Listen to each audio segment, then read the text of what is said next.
Halo, saya Rudi Panggidae, dosen pada Institut Agama Kristen Negeri Kupang, mengampu mata kuliah Filsafat Ilmu.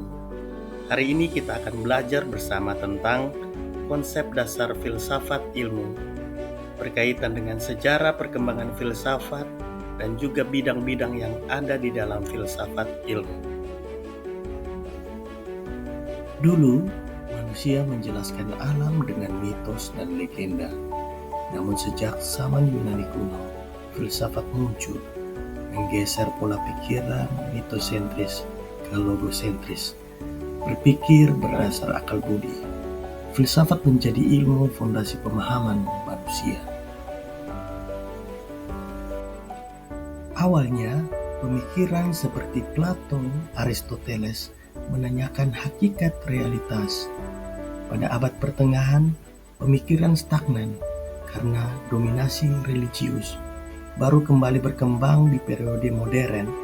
Immanuel Kant dan filsuf lain menegaskan filsafat ilmu sebagai kajian sistematis terhadap ilmu.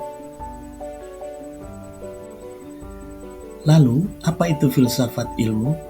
Istilah filsafat berasal dari bahasa Yunani philosophia, artinya cinta kebijaksanaan. Sedangkan ilmu adalah pengetahuan yang disusun secara sistematis melalui metode tertentu.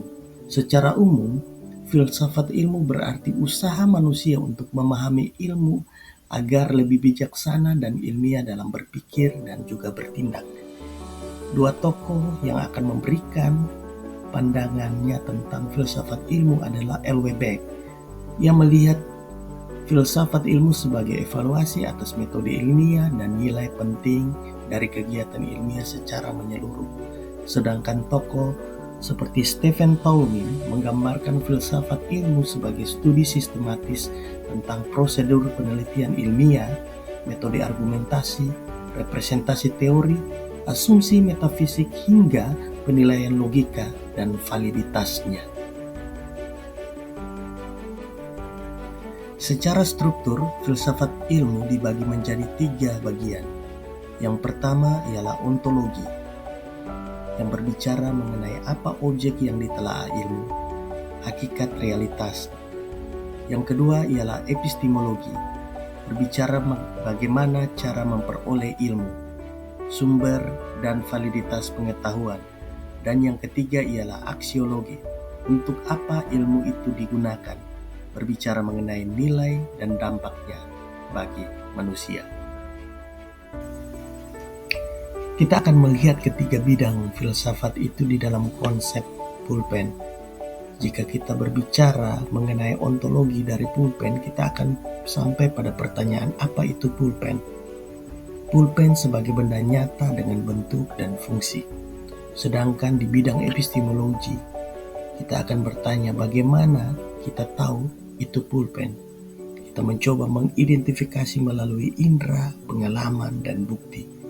Sedangkan di bidang aksiologi, mengapa pulpen itu penting?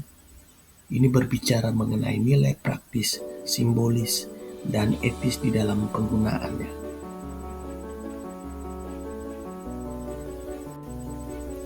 Mengapa kita perlu mempelajari filsafat ilmu? Ada beberapa hal yang kita dapati ketika mempelajari filsafat ilmu. Yang pertama ialah membantu memahami hakikat ilmu. Filsafat ilmu mengajarkan kita untuk tidak hanya menerima ilmu apa adanya, tapi juga mengkritisi dan memahami dasar-dasar ilmu. Kita akan bertanya apa itu ilmu, bagaimana ilmu diperoleh, apa yang membedakan ilmu dengan opini atau mitos. Yang kedua, melatih cara berpikir kritis dan reflektif. Filsafat ilmu mengajak kita tidak hanya belajar ilmu, tetapi juga berpikir tentang ilmu. Kita diajak untuk bertanya, menganalisis, dan mengevaluasi kebenaran pengetahuan yang kita terima. Ini membuat kita tidak mudah percaya begitu saja, tetapi juga tidak menjadi anti ilmu. Dan yang ketiga adalah mengetahui dasar-dasar epistemologi dan metodologi. Filsafat ilmu menjelaskan bagaimana ilmu dibentuk dan diuji. Kita belajar tentang epistemologi, teori tentang kebenaran, tentang metodologi, bagaimana pengetahuan diperoleh dan dibuktikan secara sistematis. Pada akhirnya, mempelajari filsafat ilmu seperti melihat fondasi dari bangunan ilmu pengetahuan. Tanpa memahami fondasi itu, kita bisa mudah terjebak dalam kesalahan berpikir, dogmatisme, atau bahkan penyalahgunaan ilmu.